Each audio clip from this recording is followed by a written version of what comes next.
Assalamualaikum warahmatullahi wabarakatuh. Saya Daidaban Fatah Adani. Saya Dapat Dwi Kurnia Wahyudi. Saya Muhammad Siril Riza Marhendra. Kami di sini akan menceritakan cerita pendek berjudul Burung Puyuh dan Burung Walet. Ini merupakan salah satu dari sekian hari yang membosankan yang dilewatinya. Setiap hari ia meluncur bebas di udara, melayang-layang mencari makan di sekitar sawah. Saat ada serangga pagi-pagi dari rumputan, ia segera menukik cepat dan melahapnya. Kadangkala sikapnya ini membuat resah si petani sehingga batu-batu melayang hampir mengenainya. Tak peduli panas dan hujan, ia terus menyongsong hari dan dengan bangga membentangkan sayapnya di langit luas tanpa batas. Hembusan angin sejuk menyertainya dan matanya menatap sayu dunia dari atas sana. Ketika senja datang, ia dan kawan-kawannya berpindah ke rawa dan sungai untuk memakan jangkrik. Selanjutnya, sekumpulan burung walet ini kemudian kembali mengangkasa, mengepakkan sayapnya dengan latar sengit senja yang indah. Matahari hampir tenggelam di ujung timur sana. Cahayanya kian meredup, menyisakan seberkas cahaya redup berwarna oranye yang menghias langit. Koloni para walet terbang kembali ke sarangnya untuk sesaat meninggalkan langit yang akan kehilangan sinarnya. Mereka meluncur melintasi langit, melewati bukit dan hutan-hutan. Salah satu walet di barisan belakang tak sengaja melihat ke arah bawah. Tanpa ada sebuah bangunan semi permanen di sana, seorang laki-laki tua berdiri sambil membawa ember berisi butir-butir kecil makanan berwarna coklat terang. Baunya amat kuat sampai-sampai menarik perhatian si walet. Burung itu kemudian menukik menghampiri orang tua itu. Sesampainya di bawah, si lelaki tua sudah masuk ke dalam rumah semi permanen itu. Si walet terbang rendah menuju ke atap bangunan yang terbuat dari plat besi tipis dan berkarat. Ia hinggap di sana. Melalui sebuah lubang kecil, matanya melihat ke dalam.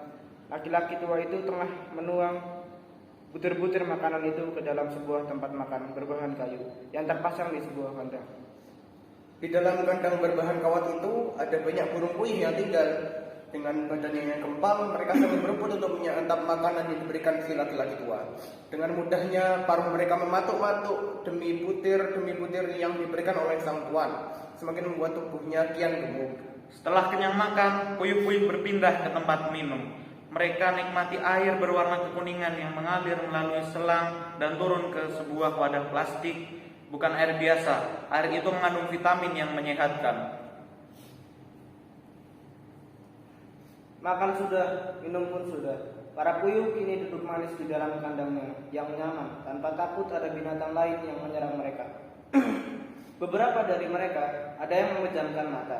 Kapanpun mereka ingin makan, mereka hanya tinggal bangun dan berjalan ke kotak makanan. Perut mereka bisa kenyang sepanjang hari. Melihat itu, si walet merasa iri. Selama ini ia terbang ke segala penjuru untuk mencari makan, kadang sampai bertaruh nyawa. Itu pun tak selalu ia berhasil mendapat makanan.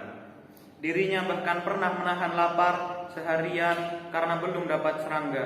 Dengan tubuhnya yang lemas, ia terpaksa terus terbang demi mendapatkan belalang dan jangkrik. Tapi puyuh-puyuh itu enak sekali hidupnya. Mereka tak perlu lelah berkeliling mencari makanan. Tak takut dirinya terancam oleh hewan lain. Yang mereka lakukan hanyalah berdiam diri di dalam kandang yang hangat sambil menunggu si laki-laki tua datang membawa makan. Setelah itu, mereka bisa makan dengan bebas tanpa takut kelaparan. Akhirnya si walet kembali terbang mengangkasa. Dia kepakkan sayapnya dan kembali mengejar koloni yang sudah meninggalkannya. Pikirannya terus tertuju pada puyuh-puyuh itu. Betapa mudahnya hidup mereka, tidak seperti walet yang harus bersusah payah bertahan hidup. Ia merasa hidup ini tidak adil. Kalau puyuh bisa makan enak setiap hari, harusnya walet juga bisa. Maka dia penghujung hari itu, di hadapan sang senja, si walet berdoa kepada Tuhan, semoga saja dia bisa hidup sebagai burung puyuh. Ia ingin tinggalkan hidupnya yang berat ini. Ia ingin hidup aman-aman saja seperti para puyuh. Setelah sampai di sarangnya, si walet beristirahat dan tertidur. Keesokan harinya, ia terbangun. Awalnya ia agak bingung, tapi selang beberapa saat, barulah ia sadar. Dirinya kini terbangun tidak sebagai walet lagi, melainkan sebagai burung puyuh. Ia bangun di dalam kandang yang hangat dan nyaman. Di sekitarnya banyak puyuh-puyuh lain. Bulu hitamnya kini berubah menjadi warna coklat dengan motif kaca di sayapnya. Badannya kini gemuk seperti yang lain. Ia merasa amat sehat. Ia sangat senang karena berhasil meninggalkan hidupnya sengsara sebagai seorang puyuh. Si walet atau kini si puyuh mengucap syukur dan terima kasih kepada Tuhan yang menerima doanya. Tak lama suara pintu kayu terdengar. Engsel besinya yang sudah tua menghasilkan bunyi nyaring saat dibuka. Si laki-laki tua datang dengan embernya. Sungguh inilah yang dia tunggu-tunggu. Butiran-butiran itu kemudian masuk ke dalam kotak kayu. Baunya amat lezat. Ia tak bisa menahan dirinya untuk melompat dan bersaing dengan puyuh lain untuk melahap makanan itu. Hingga akhirnya si puyuh kekenyangan. Ia telah selesai makan dan minum. Pada hari masih sangat pagi. Jika ia hidup sebagai walet jam segini, pasti dia belum dapat makanan sedikit pun. Biasanya ia akan menahan lapar sampai siang tiba. Tapi hidup sebagai puyuh sangat mudah. Inilah rasanya hidup. Ia tak pernah senyaman ini dalam hidupnya. Berhari-hari dirinya hidup sebagai burung puyuh. Setiap hari sekali dibutuhkannya selalu tersedia. Makan, minum, vitamin, kandang yang hangat. Ia sangat menikmati semua pemberian Tuhan padanya. Si puyuh sangat bersyukur. Badannya semakin gemuk dari hari ke hari. Pikirnya tak ada yang lebih berharga dari badan yang sehat dan bahagia. Hingga pada suatu sore, ia mulai bosan dengan kesehariannya. Setiap hari hanya duduk diam di dalam kandang, makan, minum, bertelur, lalu tidur. Saat bangun tidur keesokan harinya, ia kembali mengulangi kegiatan kemarin. Sesekali ia berjalan, tapi hanya sebatas di dalam kandang saja. Sesempit itu dunianya kini. Dalam kebosanannya itu, ia tak sengaja melihat ke atas. Melalui lubang ventilasi udara, mata si puyuh melihat kawanan burung walet yang terbang dengan bebasnya, mengepakkan sayap di atas langit, meluncur ke tanpa batas. Si puyuh mulai rindu dengan kehidupan yang dulu sebagai walet. Ia mulai berpikir dan menilai kembali ke hidupnya kini. Menjadi burung puyuh memanglah enak, bisa minum dengan mudah dan tidak takut ancaman hewan lain. Tapi menjadi burung walet pun tidak ada buruknya. Walau agak sulit mendapat makanan, tetapi mereka bisa bebas dan mandiri. Di dalam kandang ini, meski terjamin akan dapat makan, tapi ruang geraknya sebatas di dalam kandang saja. Sedangkan di luar sana, ia bisa merasakan kebebasan dan tetap mendapat makanan walau sedikit.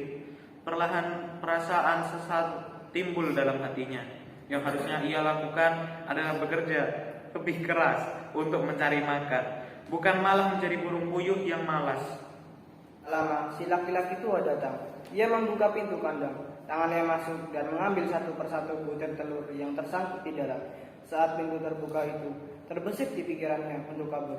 Maka dengan cepat, ia berlari dan melompat keluar kandang. Kemudian dengan bebas dirinya terbang. Baru saja dirinya mendapatkan kesempatan yang ia idamkan, tiba-tiba ia kembali jatuh ke tanah. Saya tak cukup kuat untuk membawa terbang dirinya yang gemuk itu. Si laki-laki tua berjalan mendekatinya, suara langkah kakinya terdengar.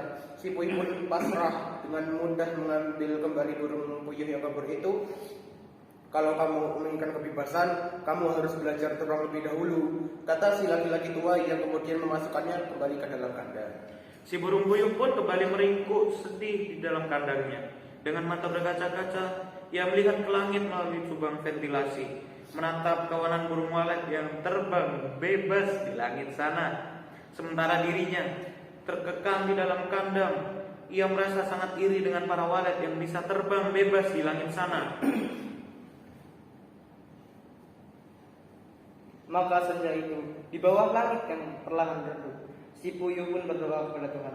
Ia ingin hidup sebagai walet supaya bisa terbang bebas di langit. Walau sulit dapat makan, walau kadang hidup sengsara, ia tidak peduli. Ia siap menanggung itu semua, asalkan ia terbebas dari kandang ini.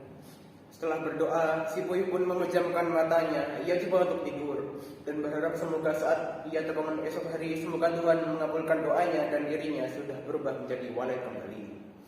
Wassalamualaikum warahmatullahi wabarakatuh.